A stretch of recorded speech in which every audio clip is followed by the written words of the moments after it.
Hello, I'm Phil Dourado, author of The 60-Second Leader.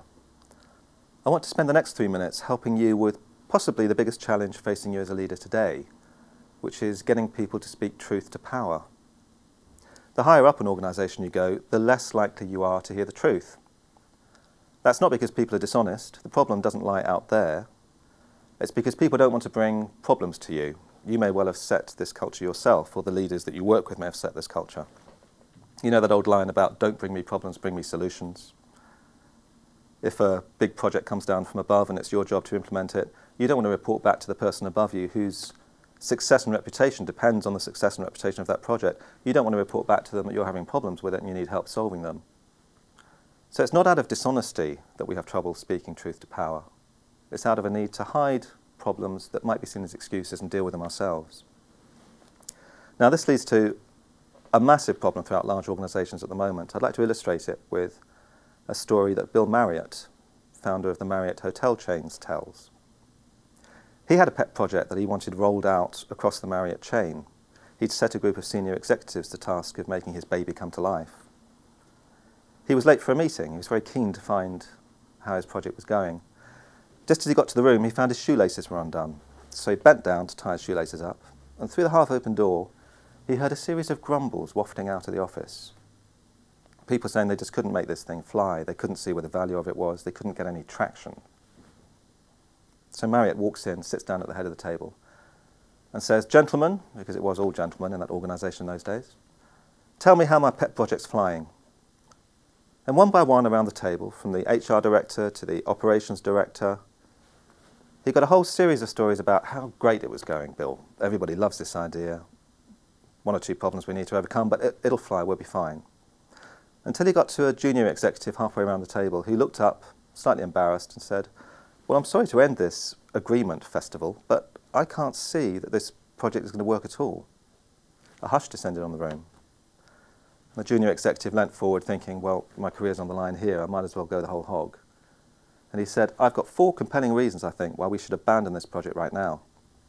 And listed those 4 reasons, which reflected the grumbles that had been moving around the room before the boss had entered and silenced them. A hush descended. Marriott leant forward, smashed his hand down on the table and said, "Son, you're absolutely right." He looked at everybody else around the table and said, "Gentlemen, this project is now dead," and walked out of the room. But what he walked out of the room with was a sense of, how on earth could I have created a culture as the head of this organisation where people felt the need to tell me what I wanted to hear rather than to tell me the truth? Bill Marriott's a straight-up guy. Marriott's got a great reputation for a sense of honesty and open talking within it. And largely, you can trace that back to that moment. Now, what you'll need are a couple of mechanisms if you similarly feel that you need to get people to speak truth to power. So I'll give you 2 quick ones. The first is a mechanism that Jim Collins, the author of Good to Great, uses. Collins also lectures, he's an academic. And when he walks into his lectures at the beginning of term and has a new set of students, he says to them, "I want you all to imagine you have a red flag in your bag that you bring into this student lecture hall. And if at any point during the course of the lecture you think I'm talking complete rubbish or you just want to challenge me and stop me, metaphorically wave your red flag and you've got permission to stop me once a term." It's quite a brave undertaking if you've got a class full of 100 people. Now, Collins says he got that idea from a friend of his who runs a business who had built in something he called short pay. Now, this isn't the common practice of not paying your people enough. This was a practice he brought in where if a customer of theirs felt that that particular month they hadn't received what was in their contract, they were unhappy with the quality of something or didn't get a complete delivery, the customer could decide to pay what they wanted to pay and hold back a proportion of the invoice. Now you can imagine how that would trigger an alert within the organisation because cash flow is what everybody focuses on. Whereas if this company did what your company probably does, which is have a complaints procedure that these things are filtered through, that sits outside the central process, there would have been no red flag, no sense of urgency. So the customer could hold back, say, 1/3 of the invoice and only pay it once the mistake had been made good. So that's an example of a pretty drastic red flag treatment. The last example of what you can do to allow people to speak truth to power is something that the Roddicks, Anita and Gordon Roddick, brought in when they first founded the Body Shop.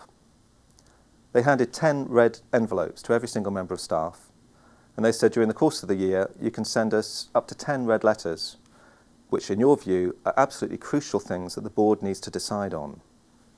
And at the beginning of each quarterly board meeting, the red letters were in a pile on the table, and before anything else could be discussed, those red letters had to be resolved, not just talked about, but resolved.